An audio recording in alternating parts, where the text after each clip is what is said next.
Olá, senhores! Vim aqui para responder a dúvida do nosso inscrito aí no canal. Participou aí com as dúvidas, né? Fez uma pergunta pra gente a respeito de uma questãozinha que é o @kaoniman4, né? Obrigado aí pela tua participação, tá?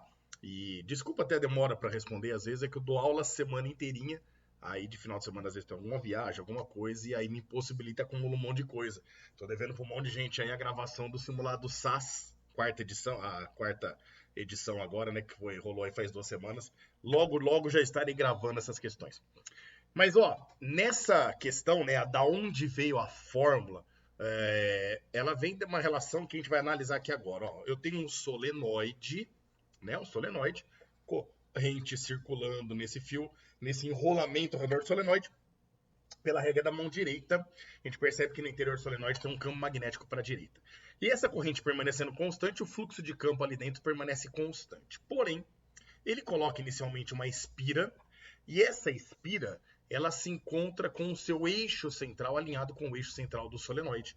E ele vai colocar essa espira para girar lá dentro. Ó. Se eu só conseguir fazer ela girar aqui, ó, ele vai fazer essa espira girar lá dentro, ela vai ficar girando.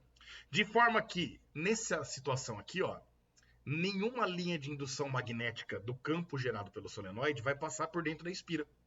Porém, quando ela estiver nessa posição, a maior parte, né, vai ter ali um fluxo máximo de campo no interior da nossa espira. Então, o que vai determinar a corrente induzida na espira e, consequentemente, um campo induzido? Lei de Lenz e lei de Faraday para nós, né? É a variação angular que essa espira está sofrendo aqui para nós, sacaram ou não? É isso que vai determinar uma variação de fluxo no campo lá. Bom, vamos olhar. Para a gente poder calcular a nossa força eletromotriz, a lei de Faraday fala para nós que a a força eletromotriz depende da variação do fluxo em função de um intervalo de tempo que demora para se variar o fluxo no interior dessa espira. O menos é para respeitar a lei de Faraday. Perdão. A lei de Faraday fala que a força eletromotriz é a variação do fluxo pelo tempo. O sinal de menos é para respeitar a lei de Lenz, que fala para nós que quando se varia o fluxo no interior de uma espira, induz uma corrente que vai gerar um campo induzido que se opõe à variação do fluxo. Então, essa oposição é esse sinalzinho de menos que a gente coloca aí. Por enquanto você vai trabalhar a tua força eletromotriz, você já calcula em módulo, né? Obviamente, para você ter que necessariamente, às vezes, aplicar numa primeira lei de Ohm, por exemplo, né? Bom, da onde vem a equação que nós trabalhamos nessa questão, que o link vai estar nela, então você sabe qual é a questão aí, tá?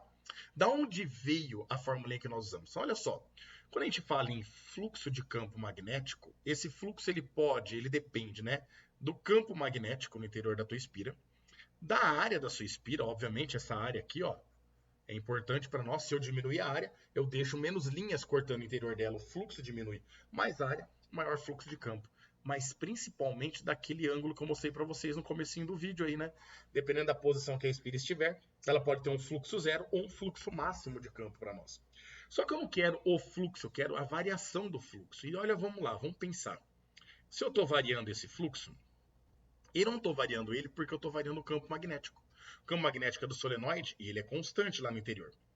Também não é porque eu estou mudando o tamanho da minha espira e modificando a área. Isso significa que a única coisa que pode estar variando aqui é o cosseno deste ângulo θ para nós. Ou seja, eu vou ter uma variação angular e, consequentemente, uma variação do cosseno.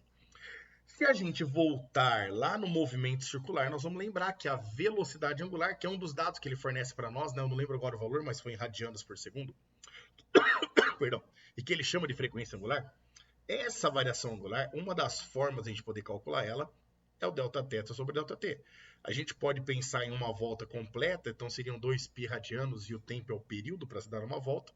E como o período é o inverso da frequência, seria o 2πf. Porém, essa segunda parte, ou segundo e terceiro, eu coloquei só para a gente relembrar do movimento circular. Vou até tirar daqui para nós. Porque o que interessa para nós é analisar isso daqui, ó. A gente vai ver que a variação angular é o ômega vezes o intervalo de tempo ΔT. Fechou não? Então agora nós vamos brincar aqui, ó. Já colocando em módulo, então vou esquecer o sinal. A variação de fluxo é o campo magnético vezes a área e vezes a variação do cosseno de θ, ou do θ para nós, né? Dividido pelo intervalo de tempo. Esta variação do ângulo, ó, ou a variação do cosseno do ângulo, ela depende do ômega e do ΔT. Então eu vou trocar aqui por B vezes A e trocando o ΔT por ômega vezes ΔT, tudo isso dividido pelo ΔT. Como o intervalo de tempo que as coisas ocorrem aí é tudo simultâneo, é o mesmo intervalo de tempo, a gente vai cortar. Aí nós vamos aplicar então o campo magnético de um solenoide. O campo magnético de um solenoide ele pode ser calculado por μI e não sobre L. E não o número de espiras, né? L seria o comprimento efetivo do enrolamento para nós, tá? Desde onde o fio começa a ser enrolado até onde ele termina o seu enrolamento, não do tamanho da barra que tem no interior ali do solenoide. Então, o B ali, uma das formas que a gente tem de calcular é essa, ou você pode trocar por eninho. Esse eninho, ele é já direto, o E não por L, né? A densidade linear de espiras, o número de espiras por unidade de comprimento. Então, se a gente trocar, vai ficar o μ vezes o I vezes o enim, vezes a área, e vezes o ômega que sobrou. É daí que vem, meus caros, a fórmula para se calcular a força eletromotriz nessa equação. Ele deu a constante de permissividade, te forneceu a corrente, deu ali o número de espiras, que no vídeo a gente até troca de espiras por centímetro para espiras por metro, né, para ficar no sistema internacional. Eu lembro que ele forneceu a área, que a gente teve que fazer uma mudança também, que ela estava em milímetros quadrados, passando em metros quadrados, e deu a tua velocidade angular em radianos por segundo. Fechou? Espero ter ajudado, espero que tenha ficado compreendido a questãozinha, né? Um grande abraço a todos. E se você não se inscreveu, se inscreve no canal, ajuda a gente aí, curte os vídeos. Beleza? Abraço, até a próxima.